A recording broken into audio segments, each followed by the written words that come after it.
잘 씹어서 먹게 되면 장내에 들어와서 그것이 어떻게 된다고요? 그것이 소화되는 과정에서 열이 나죠.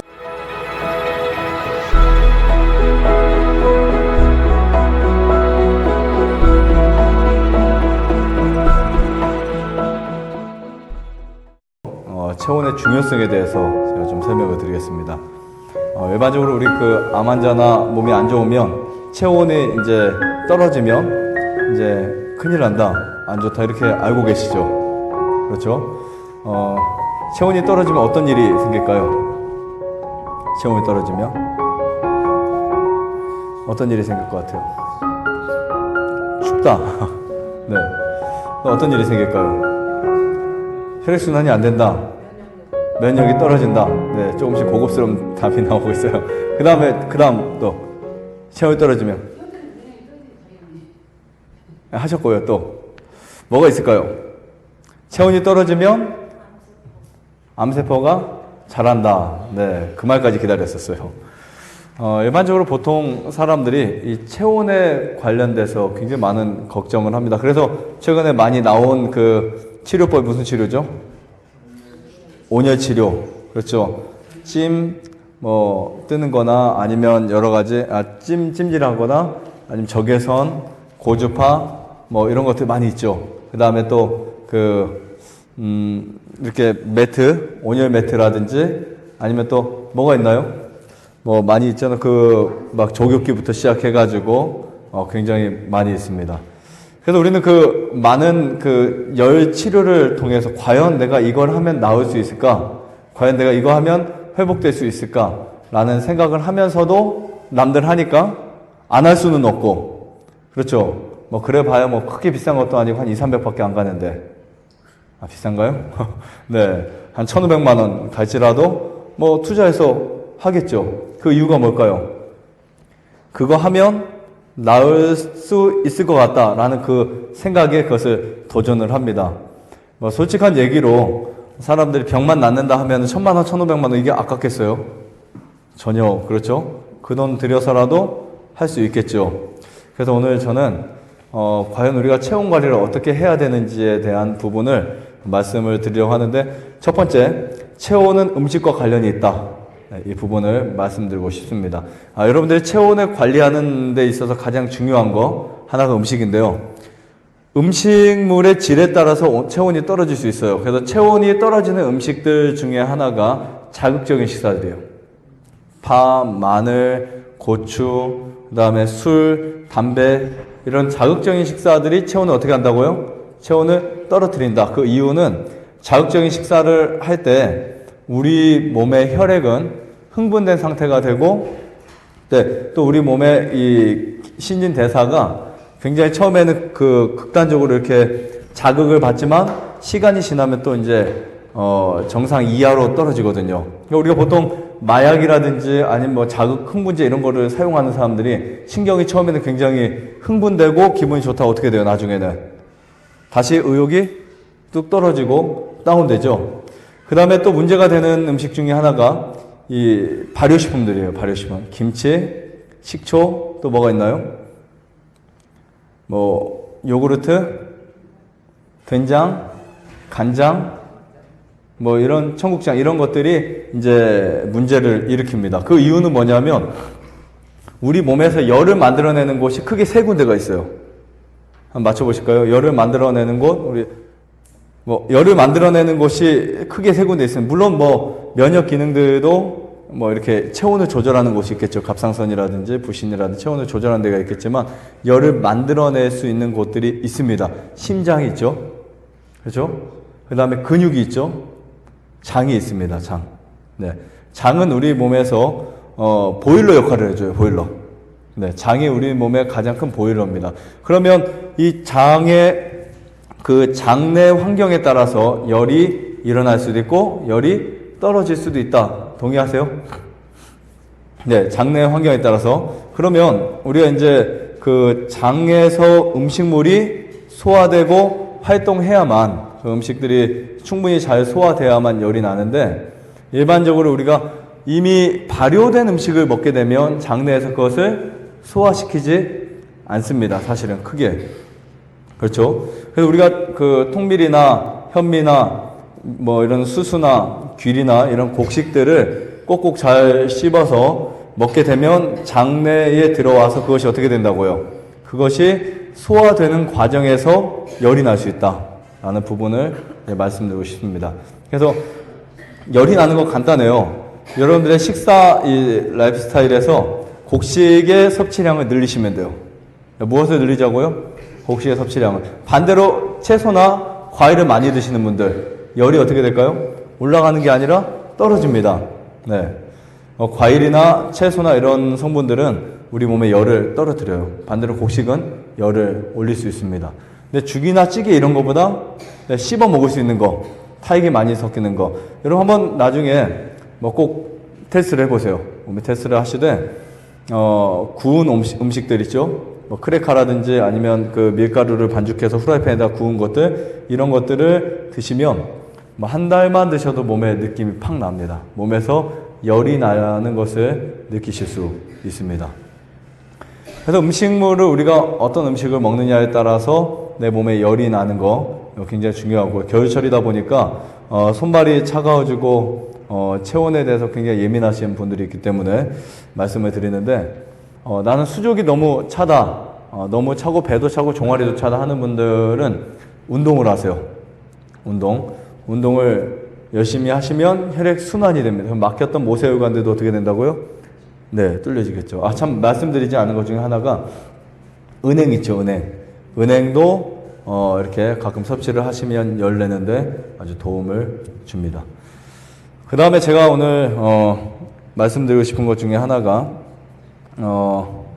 과연 잠자는 방의 온도가 어느 정도여야 좋을까? 궁금하지 않으세요? 몇 도에서 주무세요, 지금 현재? 현재 몇 도에서 주무시나요? 네? 우리 몇 도에서 주무세요, 대략? 집에서요?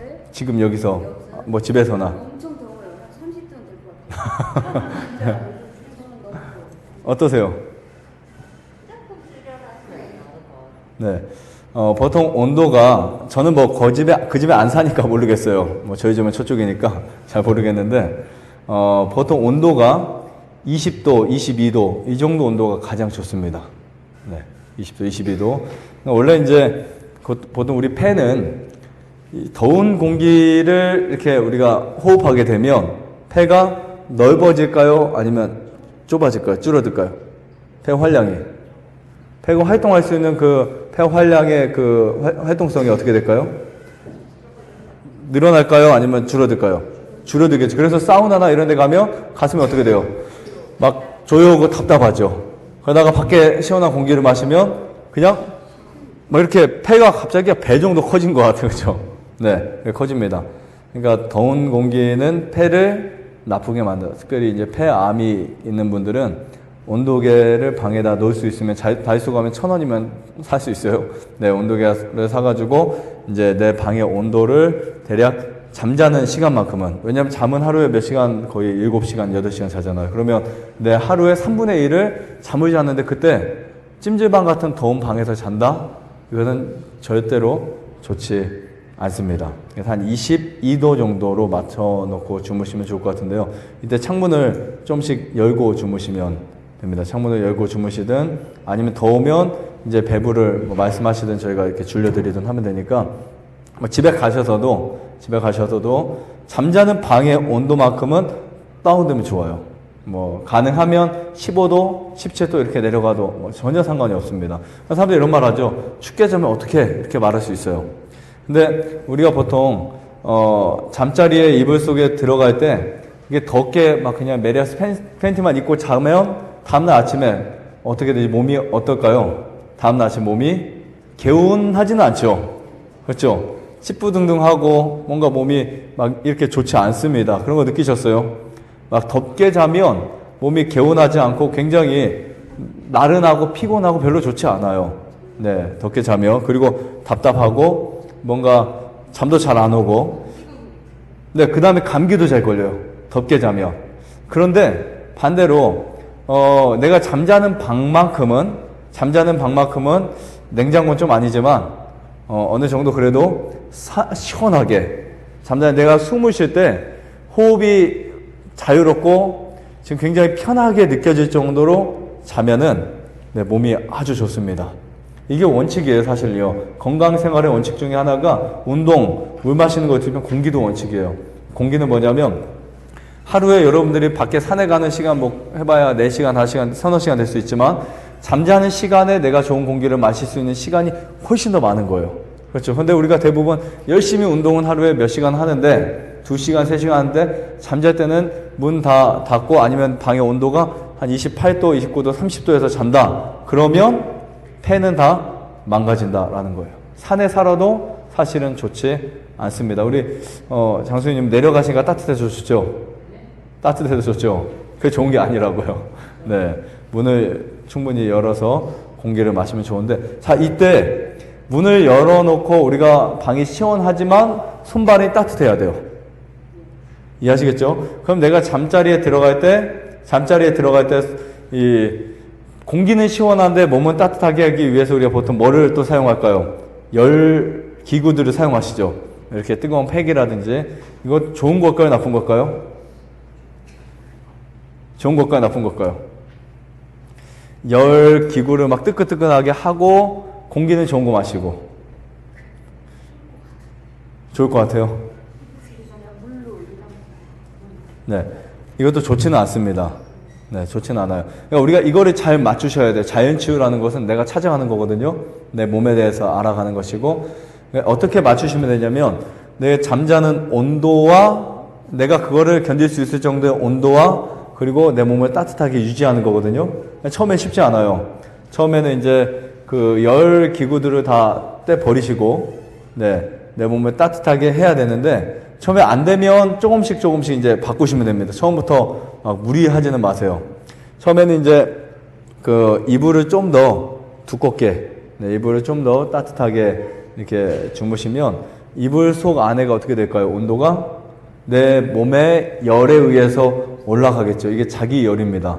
내 몸이 만들어내는 열이에요. 근데 그 내 몸이 만들어내는 열이 있을 때 잠자리가 행복해져요. 이해하시겠어요? 네. 내 몸이 열을 만들어내가지고 그 따뜻한 이불 속에 열을 가지고 잘 때 몸이 회복이 됩니다. 그때 뭐가 생기냐면 그 열이 노폐물을 태울 수 있고, 네, 그 열이 몸을 회복시킬 수 있고, 그래서 그 열이 중요한 거예요. 근데 그 열을 만들어내려면 상대적으로 외부 온도, 그 잠자는 이불 밖의 온도가 20도, 22도, 23도 이 정도가 돼야 내 몸이 약간 뭔가 방에 들어가면 썰렁한데라고 하는 거. 네, 저희가 여기 30도, 31도 이렇게 항상 맞춰놓고 떼다가 가끔 25도만 내려가도 얼어 죽겠다 그래요. 정말 그랬어요. 올 겨울에도 춥다고, 너무 춥다고. 하본 온도계는 25도인데. 그러니까 그만큼 몸은 상대적이에요. 내가 덥게 지나다가 2도만 떨어져도 몸이 느껴 안 느껴요? 느끼죠. 네, 그렇게 됩니다. 근데 내 몸이 그것을 충분히 열을 만들어내고 견딜 수 있을 정도로 내 몸이 거기에 반응을 해줄 수 있다면 몸이 건강해지는 거죠. 자, 그런데 우리가 이제 보통 저는 영하 뭐 10도, 15도, 18도에서까지 밖에 잡았으니까 아무 난방 없이 나머지 밖에서 이제 침낭을 펴고 그 속에 들어가 잠을 거의 1년, 2년 동안을 잡았으니까 그렇게 자는 게 얼마나 좋은지를 전 느낄 수 있는데, 지금도 저는 이제 아이들과 잠자는 저희 방이 뭐 21도, 22도고 그 다음에 거실은 한 25도, 26도 이렇게 되는데요. 잠자는 방이 시원하니까 좋은 것이 뭐냐면 잠이 굉장히 상쾌하다. 네, 굉장히 편하다. 이렇게 숨을 쉬는데요, 굉장히 편해요. 뭔가 꼭 저희는 이제 그 문을 꼭 열어놓지 않아도 잠자는 방이 시원하니까 목조주택은 이 공기가 다 통하거든요. 그러니까 굉장히 편하고 잠자리 자체가 뭔가 내 이불 속이 있잖아요. 굉장히 따뜻하고 그 내 열로 만들어지는 그런 것을 느낄 수 있습니다. 그리고 이제 보통 우리가 그 암하는 분들이 이제 어떤 개념을 갖고 있냐면 잘 먹어야 된다 이런 생각을 많이 갖고 있습니다. 그렇죠? 잘 먹어야 건강하다. 그런데 이게 저녁에 우리가 보통 잠자리에 들기 직전까지 음식을 먹는다 라고 한다면 어떤 문제가 생기냐면 위에서 소화가 되지 않습니다. 근데 위에서 소화가 돼야 장에서 그 다음에 소장에서 소화가 되겠죠. 네, 그러니까 위에서 소화 작용을 하고 있을 때 장은 활동하지 않습니다. 그래서 위가 그 위에서 일을 할 때나 위에 음식이 있으면 장에서 활동하지 않기 때문에 저녁에 잠자는 동안 체온은 점점 어떻게 될까요? 떨어지고 말아요. 네, 체온 떨어져. 그리고 체온을 만들어내는 기능이 굉장히 상실하고 소화력도 상실하고 위장도 망가지고 이런 것을 이제 경험하게 되는데, 그래서 잠자리에 들기 여러 시간 전에 위장을 이제 잠자리에 들기 전에 바로 위장을 비워주시는 게 좋고요. 장이 이제 일을 할 수 있도록 만들어주면 그 잠자는 시간 동안 열이 만들어질 수 있습니다. 그래서 기본적으로 어떻게 내 몸을 관리해야 될지를 여러분들이 스스로 충분히 공부를 하고, 그다음에 그것을 내가 내 몸으로 느껴보시고, 우리 여기 오래 계신 분들은 다 이제 창문을 열고 자죠? 열고 주무시나요? 창문을? 어떻게 주무세요? 얼마큼 열고 주무세요? 네, 열고 주무시죠? 네. 네, 너무 더우면 말씀하세요. 아까 줄여드릴 테니까. 네. 네? 네. 요즘 날씨가 또 따뜻해졌어요. 갑자기 저녁 온도가 뭐 한 10도 이렇게 올라가고 하다 보니까, 네, 그래서 그런 것 같습니다. 아무튼, 덥게 자는 것보다는 시원하게 자는 게 훨씬 더 좋다라고 하는 거 꼭 기억하시고요. 그 다음에, 충분히 활동을 하셔야 돼요. 활동을. 혹시 질문하실 분 또 있으신가요? 궁금하신 거나, 이렇게. 질문. 네. 네? 온돌빵이요. 온돌빵, 사실 이제 우리 피부는, 여러분들의 그 피부는 제2의 뭐라고 들으셨어요? 피부는 제2의 제2의 뭐다? 네? 안 들려요. 폐, 예, 제2의 폐다. 이렇게 들으셨죠? 피부는 제2의 폐라고요. 그러면은 우리 피부도 숨을 쉬어야 될까요? 그렇죠. 그러면 제가 아까 이불 속에 들어갔을 때 그 이불 속이 따뜻하다. 아까 온돌빵 말씀하셨어요. 그 온돌빵에 들어가면 내 몸이 열을 낼 수 있을까 없을까요? 열을 낼 필요가 있어요 없어요? 없죠. 네, 열을 낼 필요가 없습니다. 온돌이나 구들빵이나 찜질은요 아주 어느 짧은 시간 동안 하셔야지, 그것을 오랫동안 한다는 것은 몸을 망가뜨리는 행위예요. 그래서 온돌빵 문화가 좋은 점도 있지만 우리가 거기서 잠을 계속 자는 것은 좋지 않습니다. 그래서 내가 들어가는 그곳의 온도가 밑에가 내 몸에 닿는 열 기구들이 없어야 되고, 뜨거운 것을 의지해서 자는 것은 그렇게 좋은 방식은 아니고요. 대신에 제가 말하는 게 오해는 하지 마세요. 손발이 꽁꽁 얼어붙게 막 쭈그리고 춥게 자라, 그런 소리는 아니에요. 그런 소리는 아니고 내 몸의 열을 만들어내시라는 거예요. 근데 신기하게 덥게 생활하거나 너무 막 이렇게 열기구들을 항상 배에다 대고 하는 분들을 보면요, 열이 체온이 올라가는 게 아니라 계속 그거 의지하고 살아요. 한번 잘 생각해 보세요. 그거를 떼버리나요? 아니면 계속 더 끌어안고 사나요? 더 그걸 의지하며 살아가죠. 떼지지 않습니다. 계속 내 몸이 열이 낼 필요가 있어요 없어요? 없는 거예요. 우리가 보통 목욕을 하면 목욕탕에 딱 혹시 목욕탕 가보셨죠? 가보셨죠? 네. 목욕을 하러 가면은 탈의실이 처음에는 따뜻해요 안 따뜻해요? 따뜻해요. 처음에. 아니, 탈의실이요. 따뜻하죠? 처음에 밖에보다 따뜻하죠? 벗을 때, 춥다 이렇게 느껴지지는 않아요. 보통. 그런데 목욕을 하고 뜨거운 데서 나오면 뭔가, 추워 막 그러죠? 그게 무슨 차일까요? 네, 더운 데서 있거나 몸이 이제 내가 스스로 열을 내고 있지 않다는 거예요. 그렇죠? 내가 더운데, 추운데 들어가서 목욕을 하니까 따뜻한 물에 담궜다 나오니까 이제 내가 조금만 그거보다 온도가 떨어져도 막 몸이 으시시거리고 추운 거예요. 근데 반대로 냉수 마찰 해보셨어요? 찬물을 가지고 짜서 몸을 문지르거나 냉수 딱 하고 나는 그 순간 뭐가 날까요? 네, 열이 나요. 밖에가 이제 마루 거실이 따뜻해져요. 그럼요. 그러니까 그게 바로 우리 몸의 놀라운 신비인데, 습관적으로 계속해서 내 몸을 그렇게 감싸고 뜨거운 걸로 막 그 물 부어가지고 배 대고 온열 매트 깔고 자고 계속 그렇게 하다 보면 어떤 문제가 생기냐면 내 몸 자체에서 열이 만들어지지 않는다. 정말 중요한 문제입니다. 중요한 문제예요. 그래서 열 치료는 언제만 해야 되냐? 내 몸이 너무 순환이 안 될 때, 땀이 필요할 때, 혹은 또 그런 어떤 부분들이 정말 나에게 꼭 필요할 때, 그 시간, 뭐 한 30분이든 20분이든 어떤 그 물속에 들어가는 그런 것도 한 15분이든 이렇게 짧은 시간을 내서 하는 게 좋은 거지, 그 온열을 가지고 계속 사용하는 것이 좋지 않다. 를 보면은 막 아이들 열이 나잖아요. 네. 근데 그 아이들을 보면 이렇게 이불 속에 아이들, 그 우리 작은 아이들도 이불 속에 딱 걔네들 먼저 잠을 자고 있으면 딱 열으면 열이 후끈후끈 나거든요. 네. 그 열을 자기 스스로 만들어내는 사람들이 건강한 거예요. 이해하시? 그럼 내가 건강하고 싶다. 그럼 내 몸 스스로 열이 날 수 있도록 만들어 주자. 이게 건강한 거고요. 극단적으로는 뭐 이렇게 하지 마시고요. 극단적으로 뭐 열 일부러 만들기 위해서 옷을 이만큼 얇게 입고 다니고 이렇게 하지 마시고, 이제 제가 말하는 것은 과하게 몸을 보호하지 말자. 과보. 그다음 운동할 때도 옷을 너무 두껍게 이렇게 입고 다니지 마시고.